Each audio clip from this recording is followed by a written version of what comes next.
کوئی ایسی جگہ تمہیں نظر نہیں آتی جہاں ذرا دیر سستا لیا جائے؟ ساجد نے چلتے چلتے قدرے ہانپتی ہوئی آواز میں کہا۔ ناصر نے رک کر دائیں بائیں دیکھا۔ قریب ہی اسے ایک موٹے سے تنے والا درخت نظر آ گیا۔ وہ ساجد کو لے کر وہاں جا پہنچا۔ قدرتی طور پر 2-3 موٹے تنے جڑ کر ایک وسیع پھیلاؤ رکھنے والے درخت کی شکل اختیار کر گئے تھے، مگر اس کی بھی ساری شاخیں سوکھی ہوئی تھی، ایک پتا تک نہیں تھا، بالکل ٹنڈمنڈ درخت تھا۔ چاند کی طلسماتی ٹھنڈی روشنی میں خزاں رسیدہ درخت بڑا پراسرار منظر پیش کر رہا تھا، جیسے کوئی بھاری بھرکم عفریت اپنے کئی ہاتھوں اور بازوؤں کو پھیلائے کھڑی ہو۔ وہ دونوں اس درخت کے موٹے اور کشادہ تنے سے پشت ٹکائے بیٹھ گئے۔ ناصر بھائی، ہم نے کل رات میں نکل کر غلطی تو نہیں کی؟ چند ثانیوں کی دھڑکتی ہوئی خاموشی کے بعد ساجد نے ناصر کو مخاطب کر کے کہا۔ نہیں، سانسیوں کی بستی میں داخل ہونے کا یہی وقت زیادہ مناسب رہے گا، ناصر نے جواباً کہا۔ لیکن ناصر بھائی، ہمیں ان کی آبادی میں جانے کی کیا ضرورت ہے؟ ہمیں تو صرف چمائی کے مندر تک ہی پہنچنا ہے، ساجد نے قدرے الجھے ہوئے لہجے میں کہا۔ تم نے شاید اس پجاری کی بات پر دھیان نہیں دیا، ناصر بولا۔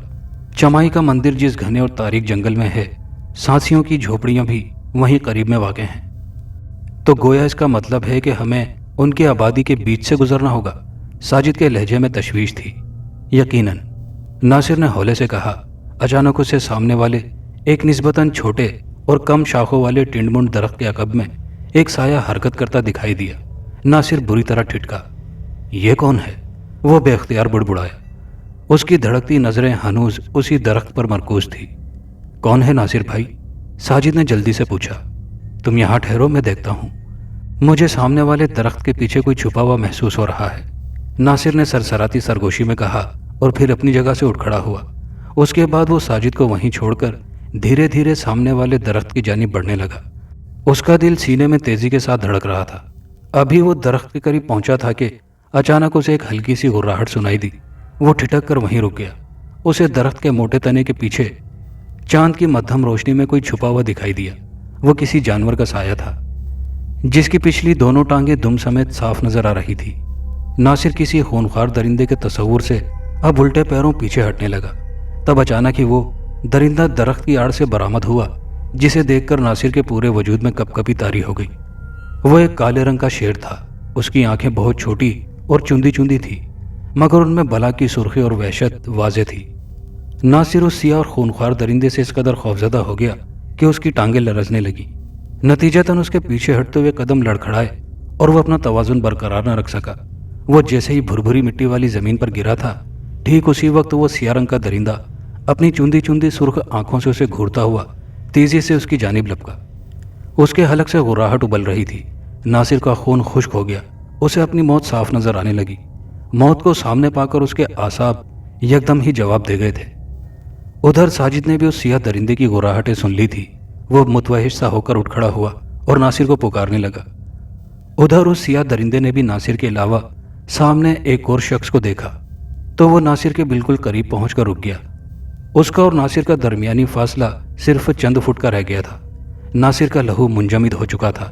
ایک خونخوار اور خوفناک درندے کو اپنے بالکل سر پر پا کر اس کے حواس جواب دے گئے تھے۔ اس کے وجود کی جیسے ساری قوت سلب ہو چکی تھی۔ اس کے اندر اتنی بھی ہمت نہ ہو پا رہی تھی کہ وہ اٹھ کر بھاگنے کی ہی کوشش کر لیتا۔ دوسری طرف ساجد حیران و پریشان کھڑا تھا۔ اسے درندے کی خطرناکی کا اندازہ نہیں تھا، نہ ہی ناصر اسے کوئی جواب دے رہا تھا۔ ناصر کو ذرا یہ دیکھ کر ہمت ہوئی کہ کالا شیر قریب پہنچنے کے بعد رک گیا تھا، اور وہ اب اس کی طرف گھورنے کی بجائے ٹکٹکی باندھے ساجد کی طرف دیکھے جا رہا تھا۔ ناصر یہی سمجھا کہ شاید یہ کالا شیر اب ساجد پر جھپٹے گا، مگر وہ خود حیران تھا کہ کالا شیر اپنی جگہ سے ذرا بھی ٹچ سے مس نہیں ہو رہا تھا۔ ناصر نے ذرا حوصلہ پکڑا اور لیٹے لیٹے پیچھے کی طرف سرکنا شروع کر دیا، اور جیسے ہی وہ ساجد کے قریب پہنچا، ادھر کالے شیر نے بھی دھیرے دھیرے ان کی طرف بڑھنا شروع کر دیا۔ ناصر کی مارے دہشت سے ابھی تک گگی بندھی ہوئی تھی۔ وہ پھٹی پھٹی آنکھوں سے اپنی طرف بڑھتے ہوئے کالے شیر کو تکے جا رہا تھا۔ اس شیر کی آنکھوں میں جانے کیسی مقناطیسی کشش تھی کہ ناصر گمسم سا ہو کر رہ گیا تھا۔ ساجد نے ناصر کی موجودگی کو محسوس کر کے اس سے دوبارہ کچھ پوچھنے کی کوشش کی تھی۔ بمشکل ناصر کے منہ سے بے ربط نکلا، شیر کیا؟ ناصر زور سے چلایا۔ اسی اسنا میں وہ کالا شیر ساجد کو گھورتا ہوا قریب آ گیا۔ تب ایک حیرت انگیز واقعہ رونما ہوا۔ وہ کالا شیر اپنی دم ہلانے لگا، اور اس کے ساتھ ہی وہ ساجد کے بالکل قریب آ کر اس کی ٹانگوں سے اپنے وجود کو مس کرنے لگا۔ پھر اس کے قدموں میں بیٹھ کر اس نے اپنا سر زمین پر رکھ دیا۔ ساجد، اپنی جگہ سے بالکل مت ہلنا، ناصر نے ہلکی سی سرگوشی میں اس سے کہا۔ ساجد نے بھی اپنی ٹانگوں کے ساتھ کسی جانور کے وجود کا لمس محسوس کر لیا تھا۔ ناصر بھائی، کچھ تو بتاؤ، کیا معاملہ ہے؟ ناصر خود حیران تھا۔ اس کا ڈر اور خوف اب شدید حیرت میں بدل گیا تھا۔ تب ناصر نے ساجد کو بتایا، ساجد، ایک کالا شیر تمہارے قدموں میں سر رکھ کر بیٹھا ہوا ہے، پتہ نہیں یہ کیا معاملہ ہے، میری خود سمجھ میں نہیں آ رہا۔ ابھی ناصر نے اتنا ہی کہا تھا کہ وہ شیر اپنی جگہ سے اٹھا اور چند قدم آگے بڑھنے کے بعد رک گیا۔ پھر دوبارہ ان کی طرف دیکھ کر اپنی دم ہلانے لگا۔ ناصر کی کچھ سمجھ میں نہیں آ رہا تھا کہ وہ کیا کرے۔ تب وہ کالا شیر دوبارہ ان کی طرف پلٹا، ہولے سے غرایا، پھر آگے بڑھا اور رک کر ان کی طرف دیکھنے لگا۔ اب وہ اپنی دم کو بھی زور زور سے ہلانے لگا۔ میرا خیال ہے یہ ہمیں کہیں لے جانا چاہتا ہے، آؤ۔ ناصر نے جیسے کالے شیر کا اشارہ بھانپنے کی کوشش کرتے ہوئے کہا تو ساجد نے بھی ہولے سے اس بات میں سر ہلا دیا۔ اب وہ دونوں اس کالے شیر کے عقب میں چلنے لگے۔ کالا شیر ان کے آگے آگے چلنے لگا۔ رات گہری ہونے لگی تھی۔ آسمان پر ٹکے تباک چاند کی طلسماتی روشنی سے اطراف کا ماحول خاصی حد تک منور تھا۔ وہ دونوں کالے شیر کے پیچھے پیچھے چلتے رہے اور تھوڑی دیر بعد ناصر کو سامنے چاند کی روشنی میں ایک بوسیدہ عمارت کا حیولہ نظر آنے لگا۔ وہ شیر اس کھنڈر نما عمارت کے اندر داخل ہو گیا۔ ناصر یکدم رک گیا۔ ساجد کے قدم بھی زمین میں گڑ گئے۔ ہم کہاں گئے ہیں ناصر بھائی؟ ساجد نے پوچھا۔ ناصر نے بتایا، یہ شیر ہمیں ایک کھنڈر کے قریب لے آیا ہے، پتہ نہیں یہ کیا اسرار ہے، میری تو کچھ سمجھ میں نہیں آ رہا۔ ساجد نے کچھ سوچنے کے بعد پرخیال لہجے میں کہا، ناصر بھائی، لگتا ہے یہ شیر ہماری کوئی مدد کرنا چاہتا ہے، وہ کہاں گیا؟ ہاں، مجھے بھی ایسا ہی لگتا ہے، ناصر نے بھی جیسے کچھ بھانپتے ہوئے کہا۔ ہمیں اس کے پیچھے چلنا ہوگا، آؤ۔ کالا شیر انہیں رکتا دیکھ کر اپنی گردن موڑے ان کی طرف دیکھنے لگا اور دوبارہ اپنی دم ہلانے لگا۔ پھر جب ان دونوں نے اس کی طرف آگے قدم بڑھائے تو اس نے بھی چلنا شروع کر دیا۔ وہ دونوں اب کالے شیر کے پیچھے پیچھے چلتے ہوئے کھنڈر کے اندر داخل ہو گئے۔ یہ ایک ٹوٹا ہوا بوسیدہ سا وسیع حال نما کمرہ تھا جس کی چھت امتاد زمانہ سے منہدم ہو کر گر چکی تھی۔ اس کا ملبہ آس پاس بکھرا ہوا تھا۔ وہ کالا شیر ایک کونے کی طرف بڑھ گیا۔ اچانک ایک آہٹ پر یہ لوگ بری طرح ٹھٹکے۔ کالا شیر بھی ٹھٹکے ہوئے انداز میں رک گیا۔ ناصر نے عقب میں گردن موڑ کر دیکھا تو اسے 4-5 افراد تیزی سے اندر داخل ہوتے دکھائی دیے۔ ان سب کے ہاتھوں میں قرولیاں اور برچیاں تھیں جن کے پھل ٹوٹی ہوئی چھت سے پڑتی چاندنی میں چمک رہے تھے۔ کالا شیر ان لوگوں کی موجودگی محسوس کرتے ہی ایک ٹوٹی ہوئی دیوار سے جست لگا کر باہر نکل چکا تھا۔ وہ 5 افراد ہاتھوں میں قرولیاں اور برچیاں تھامے اندر داخل ہوئے تھے اور ان دونوں کو گھیرے میں لے لیا۔ ناصر کے چہرے پر تشویش کے آثار امڑ آئے۔ اس نے ساجد کے کان میں سرگوشی کر کے اسے خطرے سے آگاہ کر دیا تھا۔ ساتھ ہی ناصر کو اس بات پر بھی حیرت تھی کہ آخر وہ پراسرار کالا شیر کدھر غائب ہو گیا۔ تاہم اس نے اپنے حواس بحال رکھے۔ وہ 5 افراد تنومند اور سیاہ رنگت کے تھے۔ ان کے اوپری جسم برہنہ تھے اور نیچے دھوتی ٹائپ کوئی تہدار کپڑا لپیٹ رکھا تھا۔ ان کے سر گنجے تھے اور کانوں میں پیتل کے بالے جھول رہے تھے۔ ان کی آنکھوں میں وحشتیں ہلکورے لے رہی تھی، البتہ ان کے قد و قامت دبتے ہوئے تھے۔ کون ہو تم لوگ؟ ان میں سے ایک نے درست لہجے میں ناصر کو گھورتے ہوئے پوچھا۔ وہ نسبتاً زیادہ ڈیل ڈول کا مالک تھا۔ ناصر کو کچھ اندازہ ہوا تھا کہ یہ لوگ سانسی قبیلے کے ہی افراد ہو سکتے تھے، تاہم وہ اپنے حواس بحال رکھتے ہوئے بولا، ہم شاہپور سے آئے ہیں، ایک اخبار کے لیے کام کرتے ہیں۔ تاریخی مقامات کی سیر کرنا اور ان برسوں پرانے کھنڈرات کے بارے میں لکھنا ہمارا پیشہ ہے۔ ناصر کی بات سن کر ایک دوسرا بغور ان کا جائزہ لیتے ہوئے مکرو مسکراہٹ سے بولا، تمہاری یہ چالاکی کام نہیں آ سکتی، کیونکہ ہم تمہیں اچھی طرح جان گئے ہیں کہ تم کون ہو۔ مقدس جعفر موس نے ہمیں سب کچھ بتا دیا ہے۔ اس کی بات سن کر ناصر اور ساجد کا دم خشک ہونے لگا۔ یہ دونوں ان 5 خونخوار سانسیوں کے گھیرے میں بری طرح پھنس چکے تھے۔ اب تم دونوں مرنے کے لیے تیار ہو جاؤ، تیسرے نے انہیں گھور کر غراتے ہوئے کہا، اور اس کے ساتھ ہی یہ 5 اپنے ہاتھوں میں برچیاں اور کرولیاں لہرائے ہوئے اپنا گھیرا تنگ کرنے لگے۔ ناصر کو اپنی موت صاف نظر آنے لگی۔ وہ تنہا اور نہتا تھا، ان 5 خونخوار اور تنومند سانسیوں سے نہیں لڑ سکتا تھا جو جعفر موس کے پجاری تھے۔ تب پھر اچانک کھنڈر کے اندر ایک دھاڑ گونجی۔ ان کی طرف بڑھتے ہوئے وہ 5 سانسی بری طرح ٹھٹکے۔ ٹھیک اسی وقت ایک درندے نے ان پر جست لگائی تھی۔ ناصر نے دیکھا یہ وہی پراسرار کالا شیر تھا۔ اس نے سب سے پہلے ایک سانسی کی گردن کو